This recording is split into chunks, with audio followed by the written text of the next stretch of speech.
Boy, everyone in this country's always running around yammering about their fucking rights. I have a right, you have no right, we have a right, they don't have a right. Folks, I hate to spoil your fun, but there's no such thing as rights, okay? They're imaginary. We made them up, like the boogeyman.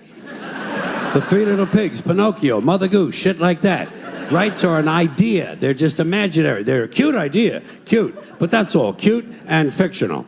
But if you think you do have rights, let me ask you this. Where do they come from? People say, well, they come from God. They're God-given rights. Oh, fuck, here we go again. Here we go again.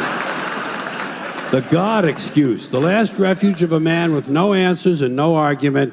It came from God. Anything we can't describe must have come from God. Personally, folks, I believe that if your rights came from God, he would have given you the right to some food every day, and he would have given you the right to a roof over your head. God would have been looking out for you. He wouldn't have been worried about making sure you have a gun so you can get drunk on Sunday night and kill your girlfriend's parents. But let's say it's true. Let's say God gave us these rights.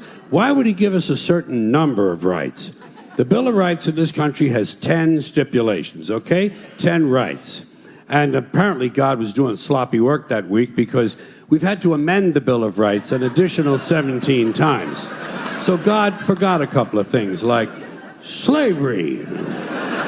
Just fucking slipped his mind. But let's say God gave us the original 10. He gave the British 13. The British Bill of Rights has 13 stipulations. The Germans have 29. The Belgians have 25. The Swedish have only 6. And some people in the world have no rights at all. What kind of a fucking goddamn God-given deal is that? No rights at all? Why would God give different people in different countries different numbers of different rights? Boredom? Amusement? Bad arithmetic? Do we find out at long last, after all this time, that God is weak in math skills? Doesn't sound like divine planning to me. Sounds more like human planning. Sounds more like one group trying to control another group. In other words, business as usual in America. Now, if you think you do have rights, one last assignment for you. Next time you're at the computer, get on the internet, go to Wikipedia. When you get to Wikipedia, in the search field for Wikipedia, I want you to type in Japanese Americans 1942, and you'll find out all about your precious fucking rights, okay? All right. You know about it. You know about it. Yeah.